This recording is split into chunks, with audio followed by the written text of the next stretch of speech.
The Lamplight Library presents Alice's Adventures in Wonderland by Lewis Carroll, read by Edmund Vale. Be sure to check out our channel to see the previous chapters.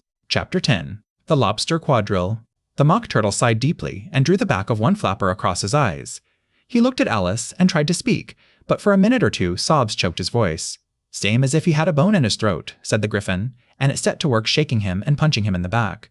At last the Mock Turtle recovered his voice and, with tears running down his cheeks, he went on again. "You may not have lived much under the sea." "I haven't," said Alice, "and perhaps you were never even introduced to a lobster." Alice began to say, "I once tasted," but checked herself hastily and said, "No, never. So you can have no idea what a delightful thing a lobster quadrille is." "No, indeed," said Alice. "What sort of a dance is it?" "Why," said the Griffin, "you first form into a line along the seashore." "2 lines," cried the Mock Turtle. "Seals, turtles, salmon, and so on then, when you've cleared all the jellyfish out of the way." "That generally takes some time," interrupted the Griffin. "You advance twice, each with a lobster as a partner," cried the Griffin.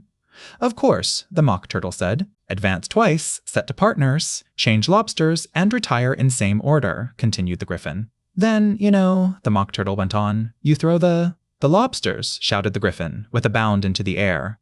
"As far out to sea as you canna. Swim after them," screamed the Griffin. "Turn a somersault in the sea," cried the Mock Turtle, capering wildly about. "Change lobsters again," yelled the Griffin at the top of its voice. "Back to land again, and that's all the first figure," said the Mock Turtle, suddenly dropping his voice, and the 2 creatures, who had been jumping about like mad things all this time, sat down again very sadly and quietly and looked at Alice. "It must be a very pretty dance," said Alice timidly. "Would you like to see a little of it?" said the Mock Turtle. "Very much indeed," said Alice. "Come, let's try the first figure," said the Mock Turtle to the Griffin. "We can do without lobsters, you know. Which shall sing?" "Oh, you sing," said the Griffin. "I've forgotten the words." So they began solemnly dancing round and round Alice, every now and then treading on her toes when they passed too close, and waving their forepaws to mark the time, while the Mock Turtle sang this.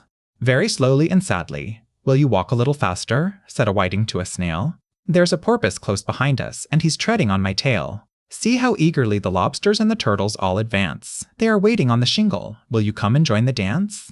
Will you, won't you, will you join the dance? Will you, won't you, won't you join the dance? You can really have no notion how delightful it will be when they take us up and throw us, with the lobsters, out to sea." But the snail replied, "Too far, and gave a look askance. Said he thanked the whiting kindly, but he would not join the dance. Would not, could not join the dance. Would not, could not join the dance. "What matters it how far we go?" his scaly friend replied. "There is another shore, you know, upon the other side. The further off from England the nearer is to France. Then turn not pale, beloved snail, but come and join the dance. Will you, won't you, will you join the dance? Will you, won't you join the dance?" "Thank you, it's a very interesting dance to watch," said Alice, feeling very glad that it was over at last. "And I do so like that curious song about the whiting." "Oh, as to the whiting," said the Mock Turtle, "you've seen them, of course." "Yes," said Alice, "I've often seen them at Dinny." She checked herself hastily. "I don't know where Din may be," said the Mock Turtle, "but if you've seen them so often, of course you know what they're like." "I believe so," Alice replied thoughtfully. "They have their tails in their mouths, and they're all over crumbs." "You're wrong about the crumbs," said the Mock Turtle. "Crumbs would all wash off in the sea. But they had their tails in their mouths, and the reason is Here the Mock Turtle yawned and shut his eyes. "Tell her about the reason and all that," he said to the Griffin. "The reason is," said the Griffin, "that they would go with the lobsters to the dance. So they got thrown out to sea, so they had to fall a long way. So they got their tails fast in their mouths, so they couldn't get them out again. That's all." "Thank you," said Alice. "It's very interesting. I never knew so much about a whiting before." "I can tell you more than that if you like," said the Griffin. "Do you know why it's called a whiting?" "I never thought about it," said Alice. "Why?" "It does the boots and shoes," the Griffin replied very solemnly. Alice was thoroughly puzzled. "Does the boots and shoes?" she repeated in a wondering tone. "Why, what are your shoes done with?" said the Griffin. "I mean, what makes them so shiny?" Alice looked down at them and considered a little before she gave her answer. "They're done with blacking, I believe." "Boots and shoes under the sea," the Griffin went on in a deep voice, "are done with a whiting. Now you know." "And what are they made of?" Alice asked in a tone of great curiosity. "Soles and eels, of course," the Griffin replied rather impatiently. "Any shrimp could have told you that." If I'd been the whiting, said Alice, whose thoughts were still running on the song, I'd have said to the porpoise, "Keep back, please, we don't want you with us." They were obliged to have him with them, the Mock Turtle said. No wise fish would go anywhere without a porpoise. Wouldn't it really? Said Alice in a tone of great surprise. Of course not, said the Mock Turtle. Why, if a fish came to me and told me he was going a journey, I should say, "With what porpoise?" Don't you mean purpose? Said Alice. I mean what I say, the Mock Turtle replied in an offended tone. And the Gryphon added, Come, let's hear some of your adventures. I could tell you my adventures beginning from this morning, said Alice a little timidly, but it's no use going back to yesterday because I was a different person then. Explain all that, said the Mock Turtle. No, the adventures first, said the Gryphon in an impatient tone. Explanations take such a dreadful time. So Alice began telling them her adventures from the time when she first saw the White Rabbit. She was a little nervous about it just at first. The two creatures got so close to her, one on each side, and opened their eyes and mouths so very wide, but she gained courage as she went on. Her listeners were perfectly quiet till she got to the part about her repeating, "You are old, Father William," to the caterpillar, and the words all coming different. And then the Mock Turtle drew a long breath and said, "That's very curious." "It's all about as curious as it can be," said the Gryphon. "It all came different," the Mock Turtle repeated thoughtfully. "I should like to hear her try and repeat something now. Tell her to begin." He looked at the Gryphon as if he thought it had some kind of authority over Alice. "Stand up and repeat. 'Tis the voice of the sluggard," said the Gryphon.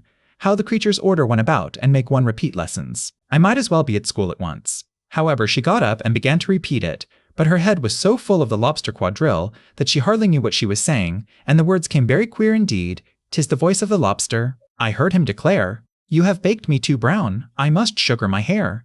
As a duck with its eyelids, so he with his nose trims his belt and his buttons and turns out his toes. When the sands are all dry, he is gay as a lark and will talk in contemptuous tones of the shark. But when the tide rises and sharks are around, his voice has a timid and tremulous sound." "That's different from what I used to say when I was a child," said the Gryphon. "Well, I never heard it before," said the Mock Turtle, "but it sounds uncommon nonsense."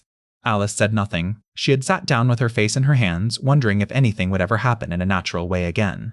"I should like to have it explained," said the Mock Turtle. "She can't explain it," said the Gryphon hastily. "Go on with the next verse."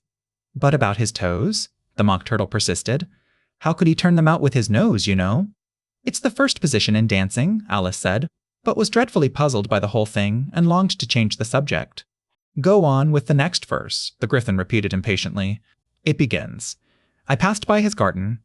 Alice did not dare to disobey, though she felt sure it would all come wrong, and she went on in a trembling voice. "I passed by his garden and marked, with one eye, how the owl and the panther were sharing a pea.